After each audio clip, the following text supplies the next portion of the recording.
You know that person who apologizes for everything, for taking up space, for having an opinion, for needing something, for simply being there. Or the person who becomes whoever the room needs them to be. Funny when everyone needs laughing, quiet when the energy shifts, agreeable, accommodating, always adjusting. Or the one who is somehow always there for everyone else. But the moment the attention turns to them, they disappear. You've seen these people. Maybe you are one of them. And here's what nobody tells you. These are not personality traits. These are not just who someone is. These are survival strategies, built in childhood, when being seen or not being seen shaped everything. Today I'm going to show you the signs, the specific recognizable patterns that appear in adults who were invisible as children, who learned early that their presence didn't quite register, that their feelings were inconvenient, that the safest thing to do was to shrink. And once you see these patterns, in others or in yourself, you will understand something that changes the way you see people entirely. Let's start at the beginning. Childhood invisibility is not always what people imagine. It is not always neglect in the dramatic sense. It is not always absence or abuse. Sometimes it is far quieter than that, far more ordinary, and because of that, far more confusing to recognize later in life. It looks like a parent who is physically present, but emotionally somewhere else, who provided everything a child needs to survive, but not quite everything a child needs to feel real. It looks like a household where certain emotions were simply not acknowledged, where a child cried and was told to stop, where a child was excited and nobody matched the energy, where a child said, "Look what I made," and the adult in the room kept looking at something else. It looks like being the child who never caused problems, who was praised for being easy, for being low maintenance, for not needing much, while slowly learning that needing things was a problem.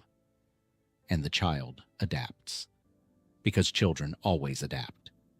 They build a self that fits the space they are given, and if the space is small, they become small, and then they grow up, and the smallness comes with them. Here is the first sign. They are uncomfortable being the focus of attention. Not shy in the ordinary sense, not introverted, something more specific than that. When the attention of a room turns to them, even positive attention, even celebratory attention, something in them wants to disappear. At their own birthday, when someone sings happy birthday and everyone looks at them, they don't know where to put their eyes. They laugh nervously. They look down. They want it to be over. When they receive an award, when they are introduced warmly at a party, when someone says wonderful things about them in front of others, the warmth feels almost dangerous. And the reason is that for a very long time, being seen was not safe, or it simply never happened. And the nervous system learned that being in the center of someone's gaze is not a place where good things occur. So even when the attention is warm, even when it is loving, the body doesn't know the difference. It just knows someone is looking, and it braces. The second sign is more subtle. They are extraordinarily attuned to other people's moods. And I don't mean this as a compliment, not in the way it's usually meant. I mean that they walk into a room and immediately, before a word is spoken, before a single thing has been said, they know exactly what emotional temperature the room is at. They can tell if someone is slightly off before that person knows it themselves. They can feel tension between two people from across a hallway. They are constantly scanning. And this is not a gift. This is a trauma response. When a child grows up in an environment where a parent's mood determined the safety of the whole house, the child becomes an expert at reading that mood, fast, accurately, before it's too late. Is Dad okay today? What does Mom's face mean when she comes through the door? Is this a safe moment, or do I need to be invisible? And the child who mastered this skill becomes the adult who cannot turn it off, who exhausts themselves monitoring everyone around them, who adjusts themselves constantly, who never quite relaxes in a room full of people, because some part of them is always working. The third sign. They find it almost impossible to ask for help, not because they are too proud, not because they think they know better, but because asking for help requires something they were never given permission to believe, that their needs matter, that someone will actually want to help, that reaching out will not be met with a sigh, or an eye roll, or a version of not now, or the quiet disapproval that hurts more than any of those things. Children who were invisible learned that needing things created problems, that the people around them had limited capacity, and the safest thing to do was not to be one of the things that drained it.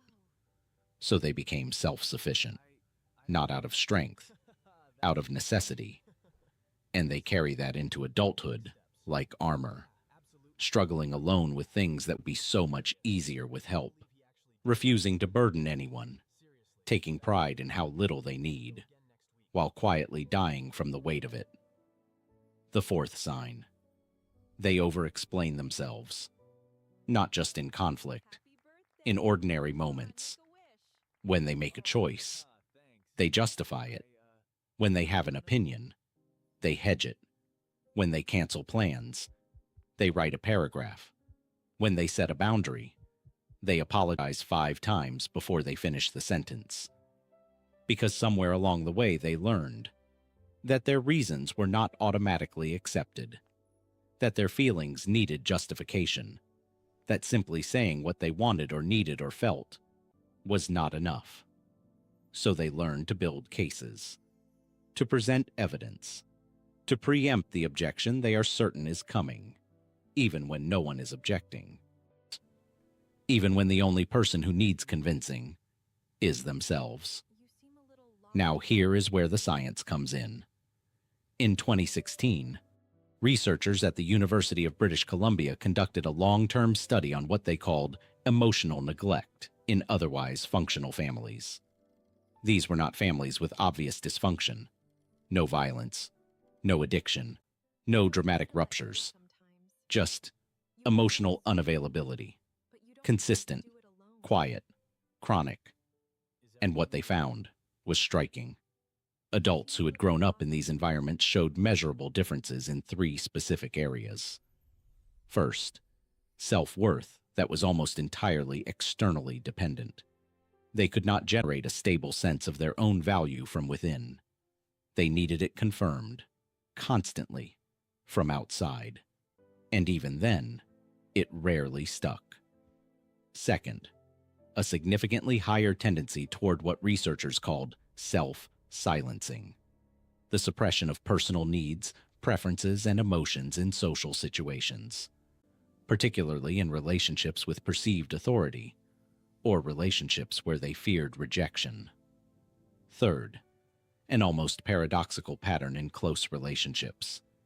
These individuals crave deep connection more than almost anything. And yet, they consistently behaved in ways that kept real intimacy just out of reach. Because closeness felt like the most dangerous place to be.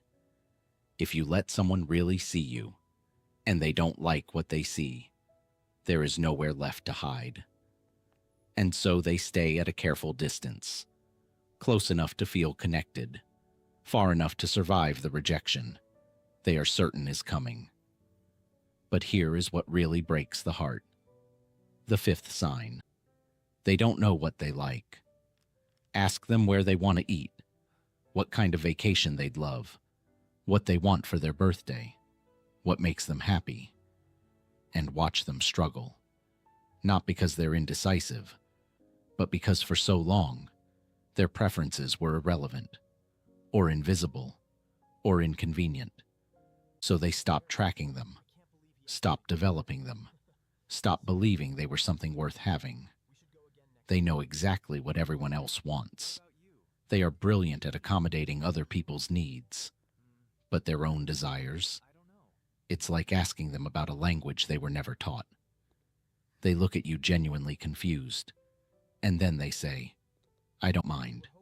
Whatever you want. You choose. And it sounds easy. It sounds cooperative. But what it really means is I learned a long time ago that what I want doesn't really count. Stop for a moment. How many of these signs do you recognize in someone you know or in yourself? Because here is what I need you to understand. These patterns are not character flaws. They are not personality defects. They are adaptations. Intelligent ones, made by a child who is doing the only thing a child can do when the world doesn't quite make room for them: survive.